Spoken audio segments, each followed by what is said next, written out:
Hello everyone, आज इस video में हम पढ़ेंगे एनसीईआरटी क्लास 9th का चैप्टर 2 कॉन्स्टिट्यूशनल डिज़ाइन का अगला टॉपिक जो हमने अपने प्रीवियस वीडियो में छोड़ा था। अब तक स्टूडेंट्स हमने इस वीडियो में democratic constitution in south Africa को डिस्कस किया कि किस तरह से वहाँ पे रंगभेद नीति जो थी वो चल रही थी, किस तरह से स्कूल्स में जो एक लैंग्वेज है उसको पढ़ने के लिए फोर्स किया जाता था। फिर स्ट्रगल अगेंस्ट एपार्थाइड जो सिस्टम था उसके अगेंस्ट जो आंदोलन हुआ उसके बारे में हमने पढ़ा। Then after towards new constitution हमने इसमें पढ़ा। फिर अगर हमने डिस्कस किया इसके अंदर आगे आपका जो है why do we need a constitution की कॉन्स्टिट्यूशन जो है संविधान की ज़रूरत क्यों होती है, ये हमने इसमें रीड आउट किया। और आज का जो टॉपिक है हमारा स्टूडेंट्स वो है 2.3 में making of the Indian constitution की भारतीय संविधान का निर्माण। किस तरह से भारतीय संविधान का जब निर्माण किया गया तो किस किस तरह की प्रॉब्लम्स जो हैं उनके मेकर जो थे उनके सामने आई, कौन कौन से प्रॉब्लम्स को उन्होंने फेस किया, कितनी बार उसमें अमेंडमेंट किया गया, चेंजेस किए गए और किस तरह से हमारे देश के संविधान का निर्माण हुआ था।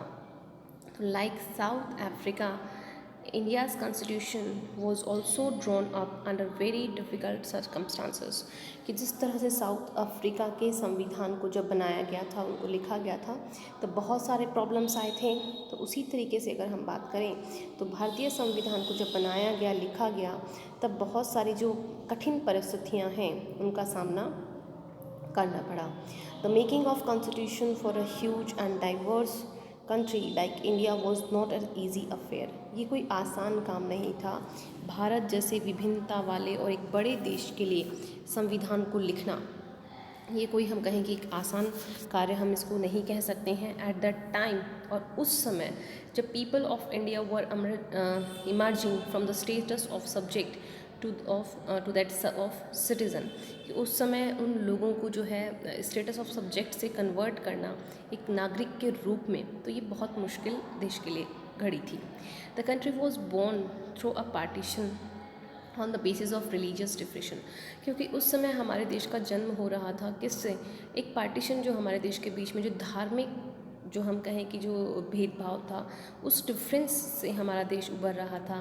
This was a traumatic experience for the people of India and Pakistan, क्योंकि उस समय की जो ये सिचुएशन थी, ये इंडिया और पाकिस्तान दोनों ही कंट्रीज़ के जो लोग थे, हम कहें कि उनके जो पीपल थे, उन्होंने बहुत ही ट्रॉमेटिक एक्सपीरियंस किया था। बहुत ही भयावह जो एक अनुभव होता है वो उस समय उन लोगों ने किया था। एटलीस्ट हम बात करें कि 10 lakh people were kill on both the sides of border in the partition related violence, कि हिंसा की वजह से उस समय दोनों ही तरफ के जो हम बात करें कि करीबन 10 लाख, एटलीस्ट ये सिर्फ एक अंदाज़ा लगाया जा रहा है कि एटलीस्ट 10 लाख से भी ज़्यादा जो लोग हैं वो इस तरह के पार्टीशन में जो वायलेंस हुआ था, जो हम कहें कि जो हिंसा हुई थी, उस हिंसा की लड़ाई में अप्रॉक्सीमेट हम बात करें कि 10 लाख के करीब जो लोग हैं उन्होंने अपनी जान गंवाई थी, जो बॉर्डर पे पार्टीशन हुआ था उस समय। देयर वॉज अनदर प्रॉब्लम, इसके अलावा भी हम कहें कि एक और प्रॉब्लम थी। क्या थी? The British had left it to the rulers, कि जो ब्रिटिशर्स थे उन्होंने ये रूलर्स राजाओं के ऊपर छोड़ दिया था ऑफ द प्रिंसली स्टेट्स, जो कि प्रिंसली स्टेट्स थे जहाँ पे राजाओं का शासन था, उन राजाओं के ऊपर ही इस चीज़ को निर्भर कर दिया था that they have to be decide whether they wanted to merge with India और विद पाकिस्तान और रिमेन इंडिपेंडेंट, कि या तो वो किसके साथ मर्ज होंगे, भारत के साथ में, या फिर पाकिस्तान के साथ में, या वो स्वतंत्र भी रह सकते हैं। यानी 3 तरह के जो क्वेश्चंस हैं कि India, then Pakistan and third one is independent, कि ये 3 जो ऑप्शंस थे ये ब्रिटिशर्स ने जो है प्रिंसली स्टेट्स के जो रूलर्स थे उनके सामने लेफ्ट कर दिए। तो हम कहें कि the merger of princely states was a difficult and uncertain task, और ऐसे जो प्रिंसली स्टेट्स थे, ऐसे जो शासक थे जो कि प्रिंसली स्टेट्स के अंदर आते थे, तो उनको मर्ज करना इंडिया के अंदर एक हम ये कहें कि अनिश्चित कार्य था, जो कि बहुत ही मुश्किल था उसको पॉसिबल करना।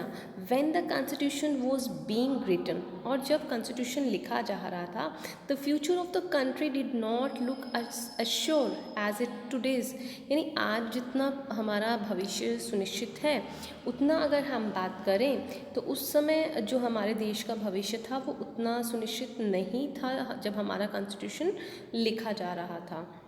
The makers of the constitution had anxieties about the present and the future of the country, यानी उस समय जो हमारे संविधान के निर्माता थे, जो मेकर थे, वो इस चीज़ को लेकर टेंशन में थे, एनेक्सटीज में थे कि क्या हमारे देश का वर्तमान होगा और क्या भविष्य होगा जिस देश के लिए वो एक कॉन्स्टिट्यूशन को लिखने जा रहे थे। It means the maker of the constitution on that time has to be lot of anxieties in their mind that what is the exact position of the India on the present and what will done in the future, कि क्या वर्तमान और भविष्य में होने वाला है देश के साथ में। अब हम इसमें आगे डिस्कस करते हैं द पाथ टू कॉन्स्टिट्यूशन, कि संविधान निर्माण का जो रास्ता है। पाथ मीन्स यहाँ पे क्या है, इट इज़ रास्ता, कि किस तरह का रास्ता जो है वो अडॉप्ट किया गया था मेकर्स के द्वारा। तो डिस्पाइट ऑल दीज डिफ़िकल्टीज़, इन सभी मुश्किलों, इन सभी परेशानियों के बाद में there was one big advantage for the maker of the Indian constitution, जो हमारे संविधान के निर्माता थे उनको एक बड़ा एडवांटेज मिला। Unlike South Africa, they did not have to create a consequence about what a democratic India should look like, कि मतलब जिस तरह से साउथ अफ्रीका की अगर हम बात करें तो जो प्रॉब्लम्स वहाँ पे आई थी वो सारे प्रॉब्लम्स जो है एज अ डेमोक्रेटिक यहाँ पे जो हमारे मेकर्स थे कॉन्स्टिट्यूशन के उनको नहीं देखने के लिए मिली। Much of these consequences had evolve during the freedom struggle, क्योंकि इस तरह के जितने भी कॉन्सिक्वेंसेस थे वो मर्ज हो चुके थे, इवॉल्व हो चुके थे, मिक्स हो चुके थे फ्रीडम स्ट्रगल में, यानी जब आज़ादी का संघर्ष हुआ था, आंदोलन हुआ था, संग्राम हुआ था, तो उस समय इस तरह के जितने भी मतभेद लोगों के बीच में थे तो वो रिजॉल्व हो चुके थे। आवर नेशनल मूवमेंट, हमारा जो राष्ट्रीय आंदोलन था, was not merely a struggle against a foreign rule, वो हम कहें कि वो जो है कि सिर्फ अगेंस्ट नहीं था जो फॉरेन रूलर थे उनके ही, it was also a struggle to rejuvenate our country and transform our society and politics, कि हमारे समाज के साथ भी ये स्ट्रगल था कि हमारे सोसाइटी में और हमारे पॉलिटिक्स को हमें क्या करना है, रीजनरेट करना है, उसका पुनर्निर्माण करना है, उसको ट्रांसफॉर्म करना है नई क्वालिटीज़ को।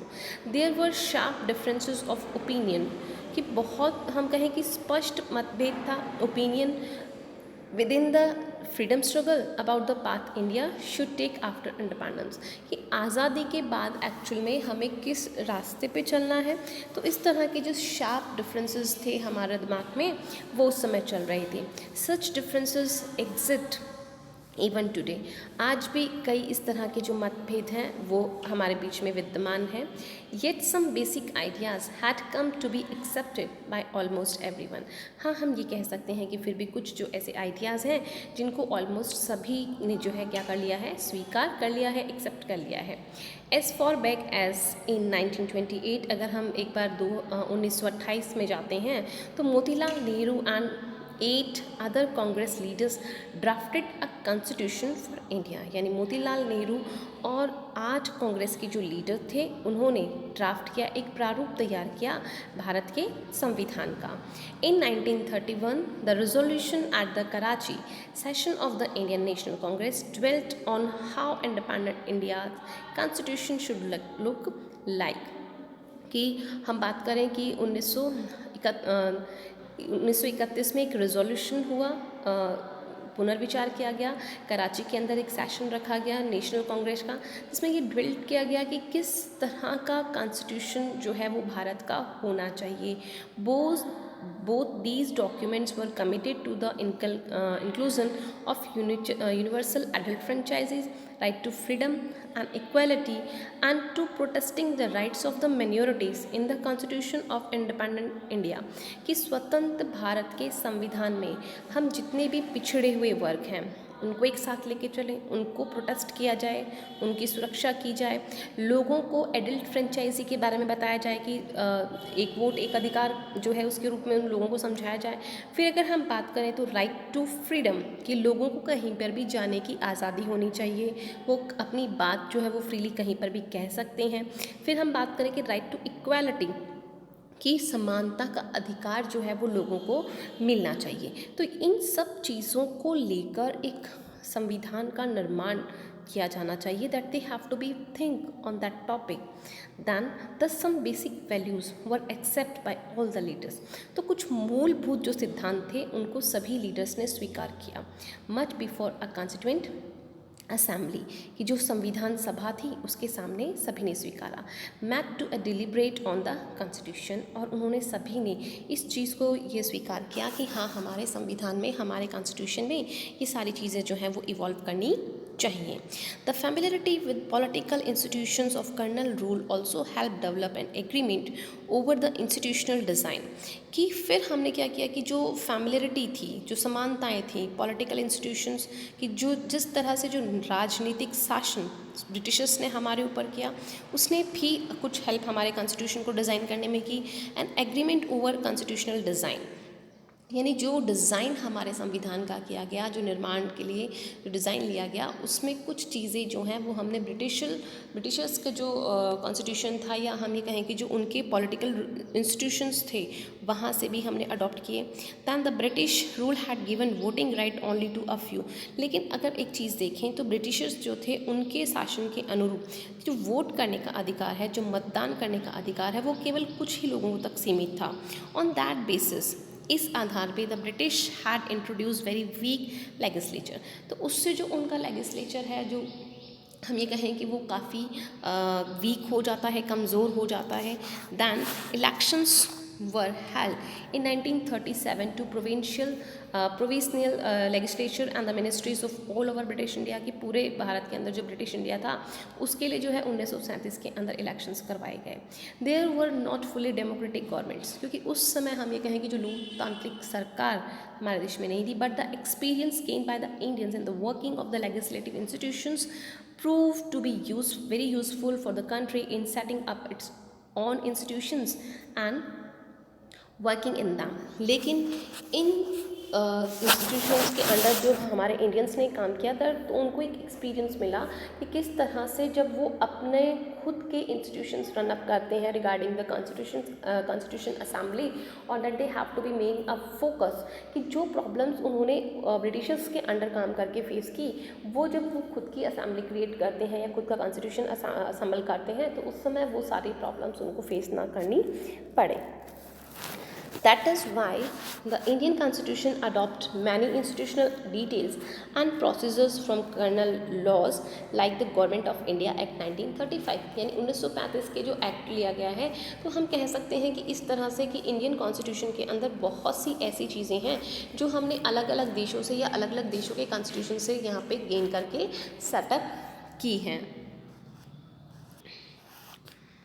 सो years of thinking and deliberation on the framework of the constitution, कई सालों तक सोचने और डेलिब्रेट करने के बाद में एक फ्रेमवर्क तैयार किया गया of the constitution and another benefit, और उसके क्या क्या फ़ायदे हो सकते हैं उनके बारे में सोचा गया।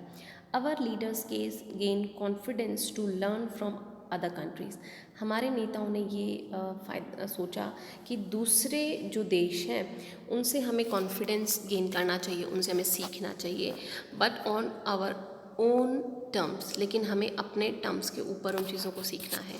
Many of our leaders were inspired by the ideals of French revolution, हमारे कई सारे नेता जो हैं इन फ्रेंच रिवोल्यूशन से भी काफ़ी प्रेरित हुए। The practice of the parliamentary democracy in Britain से भी वो लोग प्रभावित हुए, and the bill of rights in the US, इन चीज़ों से वो काफ़ी इंस्पायर्ड हुए। The socialist revolution in Russia and inspired many Indian to think of the shaping a system based on social and economic equality, Russia का जो socialistic revolution हुआ था उसके आधार पर हमारे जो लीडर्स हैं वो प्रेरित हुए कि किस तरह से हमें सामाजिक और आर्थिक समानता के बेस्ड पर जो सिस्टम है उसको तैयार करना है। Yet they were not simply imitating, लेकिन हम ये कहें कि वो बिल्कुल नकल उसकी नहीं कर सकते थे। व्हाट अदर हैड डन, तो दूसरा कुछ उन्हें करना था। एट ईच स्टेप, हर स्टेप पे हम कहें, they were questioning whether these things situated our country, कि क्या ये प्रश्न उनके दिमाग में आता था कि क्या ये चीज़ें, ये परिस्थितियाँ हमारे देश में संभव हैं। All these factors contributed to making of our constitution, इन सभी तथ्यों को ध्यान में रखा गया जब हमारे देश के संविधान का निर्माण किया जा रहा था, और इनको कंट्रीब्यूट किया गया। कॉन्स्टिट्यूएंट असेंबली की अगर हम बात करें, संविधान सभा की अगर हम बात करें, who then were the makers of the Indian constitution, कौन होगा जो भारतीय संविधान का निर्माण करेगा। You will find here very brief sketch of some of the leaders who played an important role in making the constitution. यहाँ पे हमें एक ब्रीफ स्केच दिया गया है जिसमें उन लीडर्स के बारे में बताया गया है जिन्होंने बहुत ही महत्वपूर्ण रोल प्ले किया था हमारे संविधान के निर्माण में। The drafting of the document called the constitution was done by an assembly of elected representative, यानी जो ड्राफ्ट तैयार किया गया था, जिसे हम डॉक्यूमेंट कहते हैं कॉन्स्टिट्यूशन का, वो इलेक्टेड रिप्रेजेंटेटिव जो प्रतिनिधि थे उनके द्वारा किया गया। कॉल्ड द कॉन्स्टिट्यूएंट असेंबली, जिसे कि हम संविधान सभा कहते हैं। Elections to the constituent assembly were held in July 1946, और इस संविधान सभा के लिए जो चुनाव हैं वो 1946 में करवाए गए, जुलाई में। Its first meeting was held in December 1946, और इसकी पहली जो सभा है, इसकी जो पहली मीटिंग है वो दिसंबर 1946 को ऑर्गेनाइज की गई। सून आफ्टर, और जल्दी ही, the country was divided into Pakistan and India, कि हमारा जो देश है वो दो भागों में विभाजित हो गया जल्दी ही, इंडिया और पाकिस्तान में।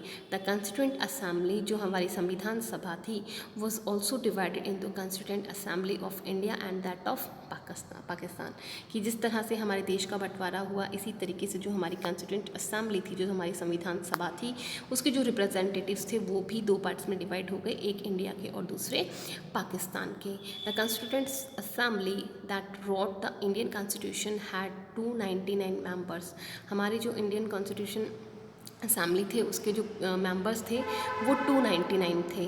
The assembly adopted the constitution on 26 November 1949, but it came into effect on 26 जनवरी 1950, यानी 26 नवंबर 1949 को जो है ये कॉन्स्टिट्यूएंट असेंबली जो है इसको अडॉप्ट किया गया, लेकिन इसको लागू किया गया था 26 जनवरी 1950 को, और इसीलिए हम 26 जनवरी मनाते हैं क्योंकि उस दिन हमारे देश का संविधान लागू किया गया था। To mark this day we celebrate January 26 as republic day every year, और इस दिन को याद रखने के लिए हम लोग 26 जनवरी जो है रिपब्लिक डे के रूप में मनाते हैं। Why should we accept the constituent made by this assembly more than 6 decades ago, 6 दशक पहले जो है इस संविधान का निर्माण किया गया।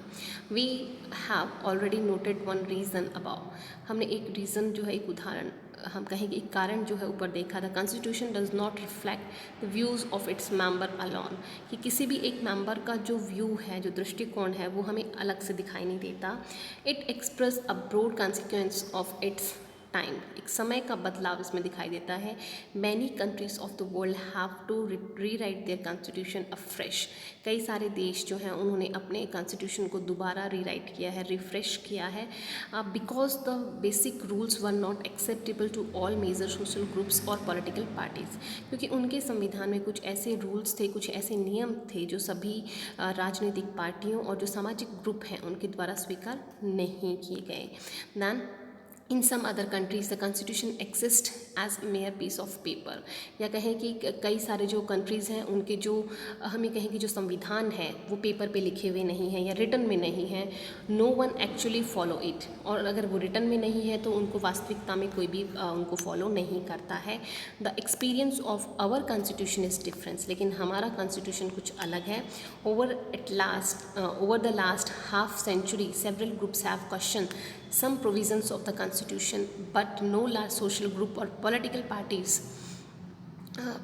parties has ever questioned the legitimacy of the constitution itself। यानी कि हमारे देश में कोई भी पॉलिटिकल पार्टीज़ है या कोई भी सोशल ग्रुप जो है वो हमारे संविधान पर क्वेश्चनिंग नहीं कर सकता है। This is an unusual achievement for any constitution, क्योंकि ये हम ये कहें कि एक ही बहुत ही असाधारण जो है उपलब्धि होती है किसी भी संविधान के लिए।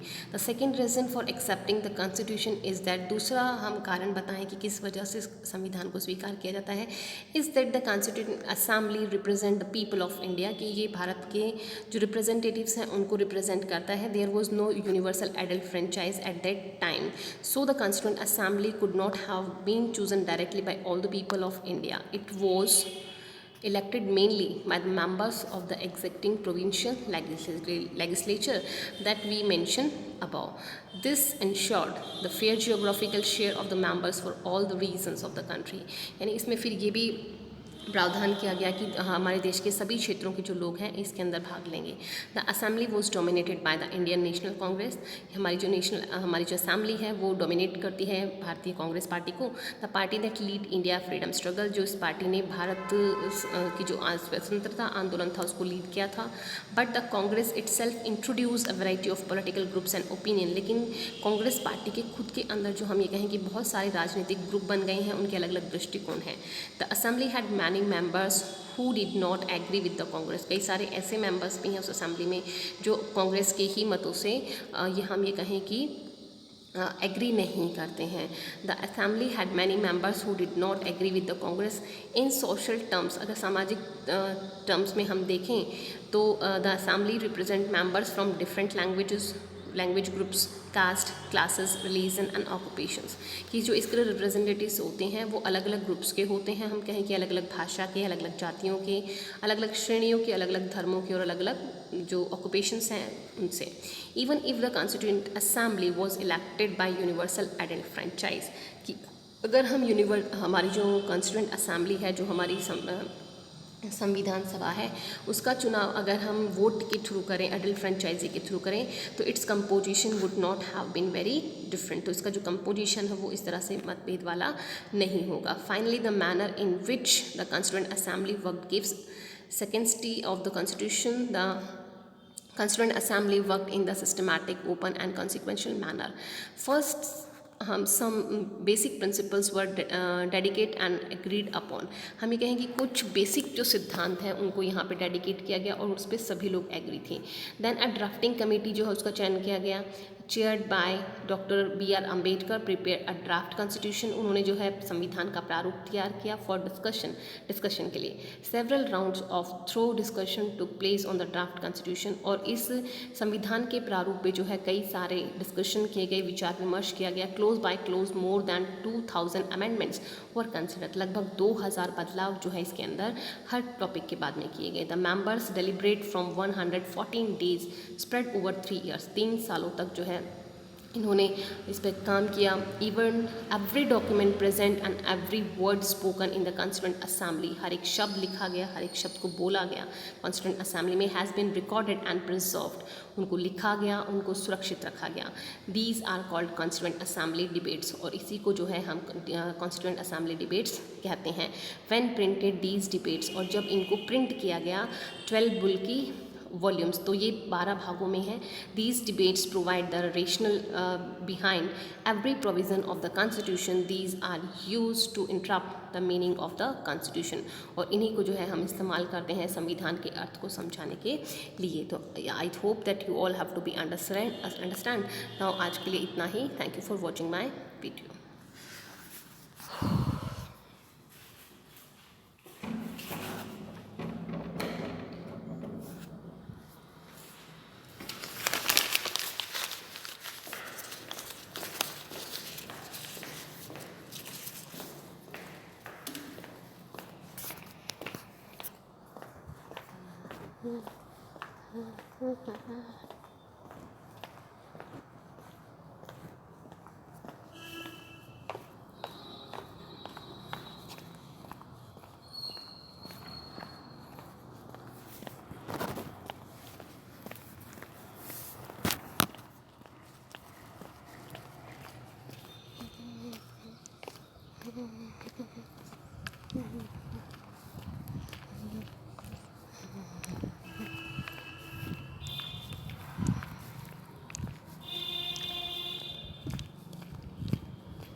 ABCD काटनी पड़ेगी। आगे का मतलब 6, 7, 8 का भी ऐसा नहीं अरे रहता। मैडम हाँ हैं? क्लास लिखो 6 हाँ सबको बयान लिख दीजिए। कोई से लिख दे चाहे। कितने बचे थे आप 6 में? ऊपर वाला ही कर लेते, नीचे आगे कल तो करवा के। लिखवाए थे। ABCD मैडम वो पेज मत छोड़ के आ गई, लेके आओगे वो पेज? उसी को ले आओ, मैं लाती वहाँ ही उधर ही उधर रखा हुआ हूँ। इधर किधर रखा हुआ है? उधर रजिस्टर रखे हुए हैं उसमें। आगे आ जाओ तो फिर ये सब्जेक्ट लिखते जाओ आगे। इंग्लिश में लिख देते रहे मैडम। यहाँ पे क्या हाँ ये इसके नीचे आप इंग्लिश कोई सीरियल वरियल नहीं है ना? कोई सीरियल नहीं है, इंग्लिश लिखो। इंग्लिश भाई हिंदी में लिखा है। मैं इसलिए आपके पास लेके आई थी कि आप इंग्लिश में लिखोगे, वरना हिंदी में तो नहीं लिख देती। आएंगे और क्या मैं काट नहीं दूँगी। आके बताओ लो। इंग्लिश में लिखवाने के लिए तो मैं लेके आई थी आपके पास। अरे हाँ, हिंदी को पढ़ा रही हूँ। हाँ हिंदी तो सही है, हिंदी भी चाहिए। हाँ, और कौन पूछ रहा है? अब आपके सीरीज बदल गई ना। हाँ ऊपर कॉलम छोड़ के पढ़ा रही हूँ। अरे बेटा ये तो ग्रेड है, इसमें 1 नंबर था, 1 में आ जाती 2, 3 ऐसे। तो कोई बात ये नहीं। देख कर हाँ अब लिखो तीसरे